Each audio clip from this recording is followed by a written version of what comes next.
رضا کا اعلان کر دیں گے۔ اور کہیں آپ صلی اللہ علیہ وآلہ وسلم کو یاسین کے مبارک لقب سے پکارا، آپ صلی اللہ علیہ وآلہ وسلم کی زلفوں کا تذکرہ کرتے ہیں، کہیں آپ صلی اللہ علیہ وآلہ وسلم کے بول کا تذکرہ کرتے ہوئے وما ينطق عن الهوى ان هو الا وحی یوحی کہتے ہیں، کہیں اللہ رب العزت آپ صلی اللہ علیہ وسلم کی چشم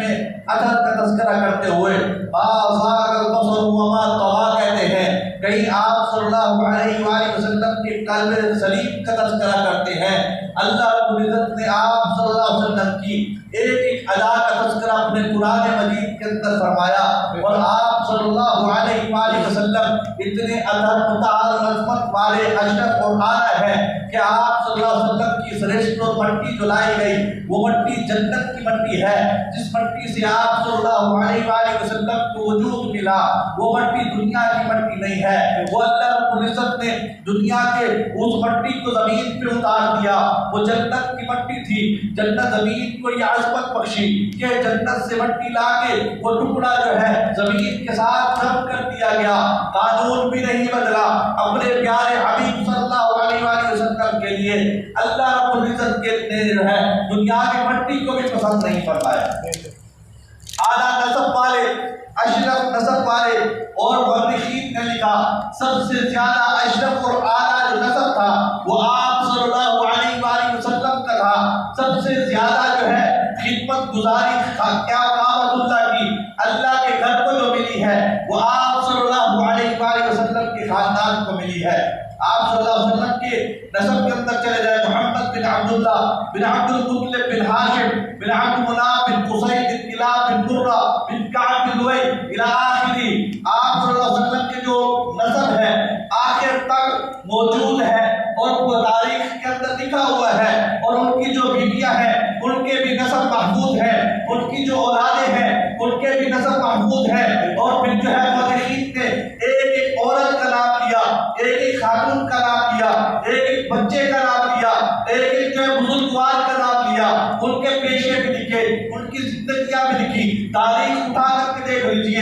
بالکل میں یوں کہتا ہے پوری تاریخ کے اندر پورے نسب کو کھنگال مارا ہے، کہیں ایک عورت ایسی نہیں ملی جو فائدہ ہو۔ اللہ رب العزت نے پاکیزہ لہو لیا، پاکیزہ خون لیا، پاکیزہ مٹی لی آپ صلی اللہ علیہ وآلہ وسلم کی ذات کے لیے، اور آپ صلی اللہ علیہ وآلہ وسلم کے اخلاق سب سے اعلیٰ۔ حضرت انس بن مالک رضی اللہ تعالیٰ عنہ فرماتے ہیں، ترمذی شریف کے اندر ہے، فرمایا کہ میں نے رسول پاک صلی اللہ علیہ وآلہ وسلم کی خدمت 10 سال کی، خدمت رسول اللہ صلی اللہ علیہ وسلم 10 سنین، آپ صلی اللہ علیہ وآلہ وسلم سے زیادہ بااخلاق میں نے کسی کو نہیں دیکھا۔ ما قال لی اف قط،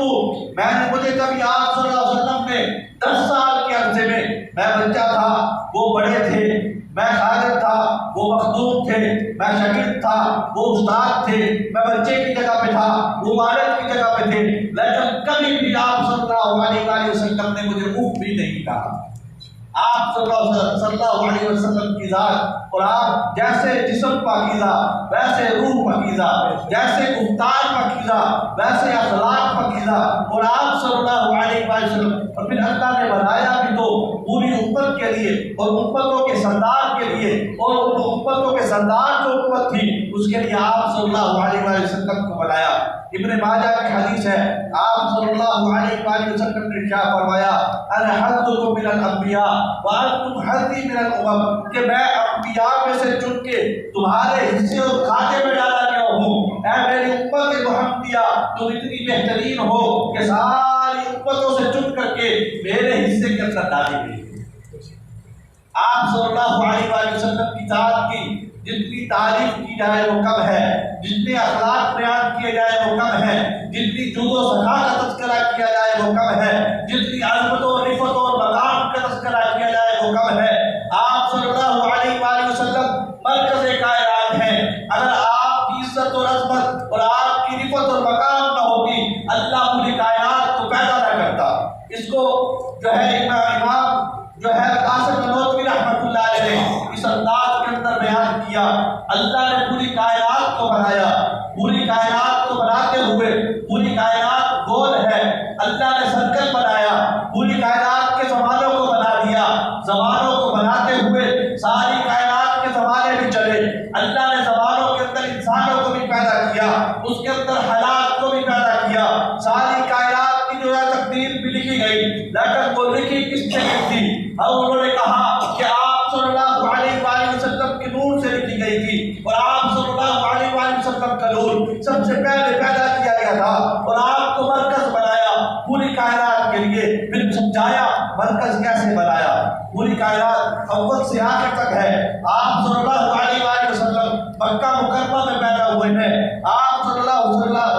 علیہ وآلہ وسلم زمانے کے آخری وقت کے اندر پیدا ہوئے ہیں۔ پھر آپ صلی اللہ علیہ وآلہ وسلم مرکز کیسے ہوئے، تو پھر آپ صلی اللہ علیہ وسلم کو مرکز سمجھایا۔ مولانا قاسم نانوتوی فرماتے ہیں ایک پرکار دی جائے، اس پرکار کا ایک جو ہے نقطہ مقرر کرتے ہیں، نقطہ مقرر کرنے کے بعد اس پرکار سے ہمیں ایک سرکل بنانا ہے، ایک دائرہ بنانا ہے۔ دائرہ بنانے کے لیے ضروری ہے کہ ایک نقطہ مقرر کر دیا جائے۔ اللہ رب العزت نے کائنات سب حضرت کو بنانے کے لیے، اور جمادات و تبادات کو بنانے کے لیے، ہوا اور پانی کو بنانے کے لیے، آگ اور آسمان اور زمین کو بنانے کے لیے، کائنات کا ایک ذرہ بنانے کے لیے جو مرکز مقرر کیا، وہ پیغمبر خدا حضرت محمد مصطفیٰ صلی اللہ علیہ وآلہ وسلم کی ذات۔ فرمایا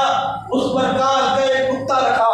نقطہ مقرر کیا، بنیاد مقرر کی، مرکز مقرر کیا، ایک منبع بنایا۔ منبع بنانے کے بعد کائنات اپنا وقت چلتی رہی، کائنات اپنا وقت پورا کرتی رہی، کائنات کے اندر حالات آتے رہے۔ کہیں حضرت نوح علیہ السلام کی کشتی ہے، کہیں حضرت ابراہیم علیہ السلام کا آگ کے اندر ڈالا جانا ہے، کہیں جو ہے وہ جو ہے بت پرستی عام ہے، کہیں جو ہے لوگ اپنے جو ہے اپنے جنگ و جہاد کے اندر مصروف ہیں، اپنے کاموں کے اندر مصروف ہیں، لیکن پھر یہ مرکز پورا کہاں ہوتا ہے؟ یہ کائنات کو مکمل جو ہے چاندنی اور روشنی کہاں سے ملتی ہے؟ جب آپ صلی اللہ علیہ وآلہ وسلم کا ظہور ہوتا ہے۔ کائنات کے اندر بہت سارے مذاہب تھے، ہر مذاہب کے اندر ظلم تھا، آپ نے عدل دیا، مذاہب کے اندر جھوٹ تھا، آپ صلی اللہ علیہ وسلم نے صدق اور سچائی دی، مذاہب کے اندر خیانت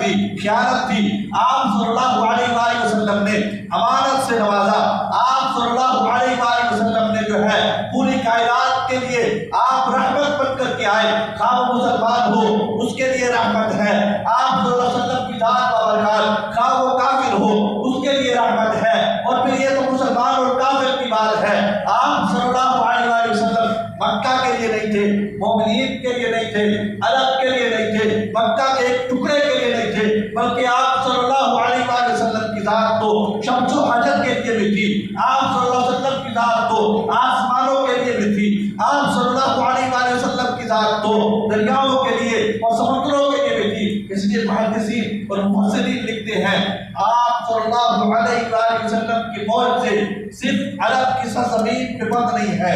صرف اس وقت تک کے لیے بند نہیں ہے، بلکہ آپ صلی اللہ علیہ وآلہ وسلم کے معجزات قیامت تک کے لیے ہیں۔ آسمانوں پر بھی آپ کا معجزہ، زمین پر بھی آپ کا معجزہ، سمندروں میں بھی آپ کا معجزہ، دریاؤں میں بھی آپ کا معجزہ، چاند کے دو ٹکڑے ہونا بھی آپ صلی اللہ علیہ وآلہ وسلم کا معجزہ۔ اور جب جنگلات کے اندر چلے جاؤ، شیر کا جو ہے صحابہ کرام کے سامنے مسخر ہونا آپ صلی اللہ علیہ وآلہ وسلم کا معجزہ ہے۔ ہرن کا آپ کے سامنے آ کے جو ہے ابو سفیان کے سامنے جو ہے زندہ ہو کر کے کلمہ شہادت پڑھنا آپ کا معجزہ ہے، اور درختوں کا سمٹ کر کے پیغمبر کے سامنے آ جانا آپ صلی اللہ علیہ وآلہ وسلم کا معجزہ ہے۔ اور قرآن پاک رہتی دنیا تک معجزہ رہے گا۔ جو کہتا ہے اسلام افضل نہیں ہے، اسلام اشرف نہیں ہے، آؤ پیغمبر خدا صلی اللہ علیہ وآلہ وسلم کی لائی ہوئی کتاب، اس جیسی کوئی کتاب لے کر کے آؤ، اس جیسے قوانین لے کر کے آؤ، اس جیسے جو ہے عدل و انصاف لے کر کے آؤ، اس جیسے مسائل اور احکامات لے کر کے آؤ، دنیا لانے سے خاص ہے۔ اور پھر جو تبصرہ کرتا ہے جو ہے آپ صلی اللہ علیہ وآلہ وسلم پر بات کرتا ہے، آپ صلی اللہ علیہ وآلہ وسلم پر بولتا ہے، آپ کے بارے میں جو ہے گفت و شنید شروع کر دیتا ہے، اگر اس نے اپنے جو ہے اٹکل بچوں سے کی، اس نے زمانے کو نہ دیکھا، اس نے پہلے 1400 سال سے چلتی ہوئی زمانے کی رفتار کو نہیں دیکھا، انہوں نے مسلمانوں کی طاقت اور قوت کو نہیں دیکھا، مسلمانوں کے عدل و انصاف کو نہیں دیکھا، کتا بھونکتے ہوئے وہ یہ نہیں دیکھتا میں آسمان پر منہ کر کے، آسمان کی طرف منہ کر کے چاند کو بھونک رہا ہوں، اس کا کام صرف بھونکنا ہوتا ہے، اس کا کام جو ہے صرف بھونکنا ہوتا ہے، اس کو نہیں پتا کہ میں ایسی عظمت والی اور اشرف اور افضل ذات پر بھونک رہا ہوں، جس ذات کے لیے اللہ نے موسیٰ علیہ السلام کو تورات دی، کوہ طور میں بلایا، عیسیٰ علیہ السلام کو انجیل دی، جنگلات کے اندر جو ہے عیسیٰ علیہ السلام کو دن ایام گزارنے پڑے، مگر آپ صلی اللہ علیہ وسلم کی عظمت و رفعت اور مقام ایسا ہے، آپ مکہ میں ہیں، قرآن مکہ میں اترتا ہے، آپ مدینہ میں ہیں، قرآن مدینہ میں آتا ہے، یعنی آپ صلی اللہ علیہ وسلم کو بھولا نہ لگ جائے، آپ بدر میں ہیں، قرآن بدر میں اترتا ہے، آپ خندق کھود رہے ہیں، قرآن خندق میں آتا ہے، آپ جو ہے حنین کے میدان میں ہیں، قرآن حنین میں آتا ہے، آپ صلی اللہ علیہ وسلم حدیبیہ کے اندر ہے، اللہ رضا کا اعلان کرتا ہے، آپ جو ہے طائف سے واپس آ رہے ہیں، آپ صلی اللہ علیہ وسلم امت کے لیے لہو لہان ہے، وہاں قرآن اتر رہا ہے، وہ عظمت والی ذات، وہ اشرف والی ذات، وہ مقدس ذات، وہ مطہر ذات، وہ جس کا پسینے سے بھی خوشبو آئے، جس کے خون سے بھی خوشبو آئے، اور جس کے جو ہے جس کے پاکھانہ بھی خوشبو آمیز ہو، اور جس کا جو ہے وہ فضلہ بھی پاک ہو، جس کا جو ہے سایہ بھی زمین پر نہ ہو، کہ کوئی مکھی سائے پہ نہ بیٹھ جائے، کوئی کسی کا پاؤں سائے پہ نہ آ جائے، وہ اتنا مطہر اور مقدس ہے، مسلمانوں کو حکم دیا جا رہا ہے، اے مسلمانوں اپنے پیغمبر کے سامنے آواز اونچی نہ کرنا، جس کسی نے آواز اونچی کی اس کے کیا کر دیا جائے گا، تو جس کسی نے آواز اونچی کی اس کے اعمال ضائع ہو جائیں گے، اس کا ایمان غارت ہو جائے گا، اس کا جو ہے اس کے ایمان سے کوئی تعلق باقی نہیں رہے گا، جو آپ صلی اللہ علیہ وسلم کے بارے میں عیب گنواتے ہوئے یہ عیب نہ گنوائے، خالی طنز کر چھوڑے، اللہ کو یہ بھی پسند نہیں۔ انہوں نے کہا آپ صلی اللہ علیہ وسلم کے کان ہیں یعنی سنتے ہیں، مراد یہ لیتے تھے، اللہ رب العزت کو پسند نہ آیا، اللہ نے قرآن پاک کے اندر بیان کر دیا، وہ کہتے تھے رعایت کرے ہماری، عربی کے اندر لفظ ہے راعینا لاحظنا، ہماری رعایت کی جائے، لیکن وہ اپنی عبرانی زبان کے اندر لیتے تھے کہ راعینا، اے ہمارے چرواہے، اللہ کو پسند نہیں آیا، اللہ نے کہا یہ لفظ بدلو، میرے پیغمبر صلی اللہ علیہ وسلم کے بارے میں ایسا لفظ استعمال نہ کرو جس سے یہ شبہ ہوتا ہو کہ پیغمبر کا عیب نکالا جا رہا ہے، یہ پیغمبر کی توہین اور تقدیس کی جا رہی ہے، اللہ رب العزت کو پسند نہیں تھا، اللہ نے کہا بل قولوا انظرنا، تم جو ہے انظرنا کہو، راعینا کہنے کی اجازت نہیں، السلام علیکم آگے کہتے تھے، السلام علیکم السلام علیکم، اللہ نے جو ہے اپنے پیغمبر صلی اللہ علیہ وسلم کا رد فرمایا ہے، اور آپ صلی اللہ علیہ وسلم کی ذات ایسی، اللہ رب العزت قرآن پاک کے اندر ارشاد فرماتے ہیں ان الذین یؤذون اللہ ورسولہ، بے شک وہ لوگ جو اللہ اور اللہ کے رسول کو اذیت دیتے ہیں، ان کا مرتبہ مقام کیا ہے، ان کی حیثیت کیا ہے، ایک سورۃ قلم کی آیات بھی پڑھوں گا جہاں اللہ رب العزت جو ہے اس کی اصلیت بتاتے ہیں کہ جو پیغمبر کی پاکیزہ فطرت کو، پیغمبر کی پاکیزہ ذات کو، پیغمبر کی پاکیزہ مٹی کو، پیغمبر علیہ السلام و تسلیم کے پاکیزہ اخلاق کو گالی دیتا ہے، وہ اس کی حیثیت کیا ہے، اللہ نے سورۃ قلم کے اندر بیان فرمائی۔ اب جو ہے اللہ فرماتے ہیں جو اللہ کو، اللہ کے رسول کو اذیت دیتا ہے، لعنہم اللہ، اللہ ان پر جو ہے لعنت فرماتے ہیں،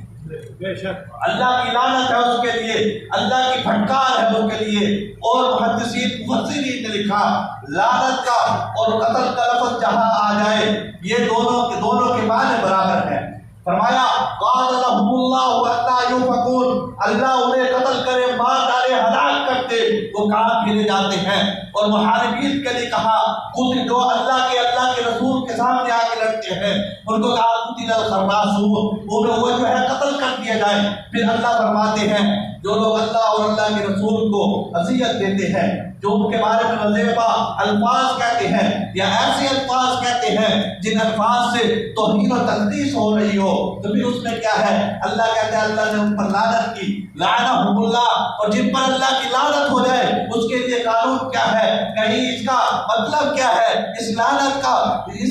کا جو ہے نتیجہ کیا ہوگا؟ فرمایا ملعونی اینما ثقفوا اخذوا وقتلوا تقتیلا، یہ ملعون ہے جہاں پائے گئے پکڑ لو اور قتل کرنا،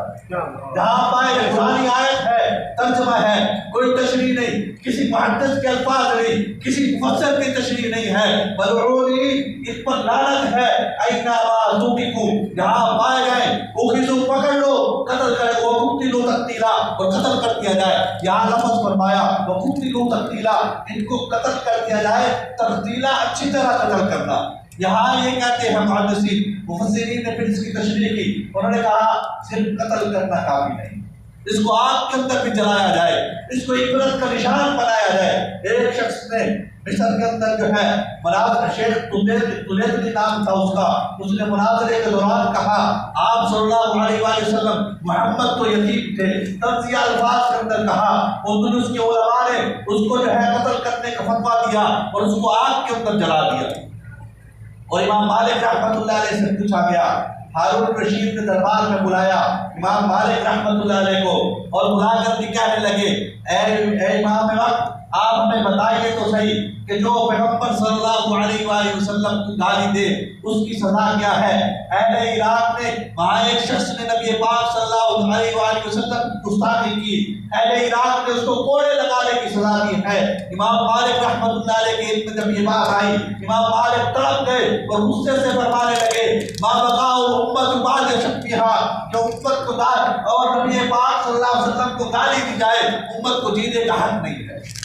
امت کو جینے کا حق نہیں ہے۔ باپ کو گالی دی جا رہی ہو، بچہ خاموشی سے سن رہا ہو، اور شاگرد کو اور استاد کو گالی دی رہی ہو اور شاگرد خاموشی سے سن رہا ہو، پھر اس کی غیرت کا کیا کہنا؟ اس کے اندر کوئی غیرت کی بات نہیں ہے۔ حضرت عمر فاروق رضی اللہ تعالیٰ کے سامنے ایک شخص جو آیا، آگے کہنے لگا فلاں شخص نے جو کیا کیا ہے اس نے پیغمبر صلی اللہ علیہ وسلم کی توہین کی ہے۔ حضرت عمر فاروق رضی اللہ عنہ فرمایا کہ میرے سامنے آنے سے پہلے اس کو قتل کیوں نہیں کر دیا؟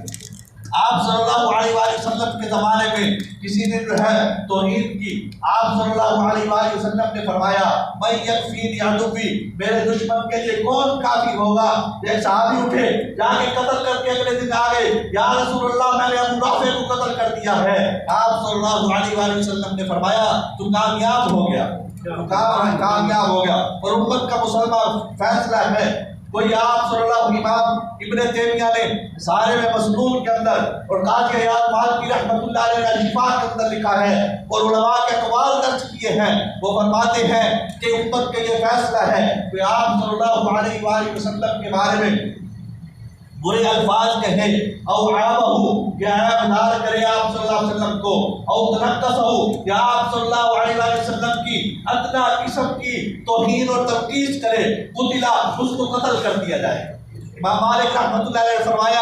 ایک شخص نے کہا کہ آپ صلی اللہ علیہ وآلہ وسلم کی جو ہے وہ کملی میلی تھی، یا آپ صلی اللہ علیہ وآلہ وسلم کا بٹن مبارک جو ہے وہ میلا تھا، اس سے وہ آپ صلی اللہ علیہ وسلم کا عیب بتانا چاہ رہا ہے، اس کو بھی قتل کر دیا جائے۔ کہتے جی وہ ہندوستان کی ایک عورت نے کیا کیا، اس نے جو ہے آپ صلی اللہ علیہ وآلہ وسلم کے بارے میں نازیبہ کلمات کہے، پھر آگے وہ کہہ رہی ہے کہ یہ میں نے تو فلاں کی بات کو نقل کیا ہے، یہ تو میں نے فلاں بات کی نقل کیا ہے، اس کو ڈاکٹر ذاکر نائک کہتا ہے، اس کو فلاں عالم بھی کہہ رہا ہے، آؤ میرے سامنے آ کے بیان کرو۔ تو امام مالک رحمۃ اللہ علیہ کے سامنے ایک ایسا شخص آیا اور امام مالک نے اس کو گرفتار کروایا، گرفتار کر کے اس کو قتل کرنے کا حکم دے دیا۔ اس نے کہا میں نے یہ بات تو فلاں شخص سے سنی تھی، آج امام مالک رحمۃ اللہ علیہ نے فرمایا ہم نے تجھ سے سنی ہے۔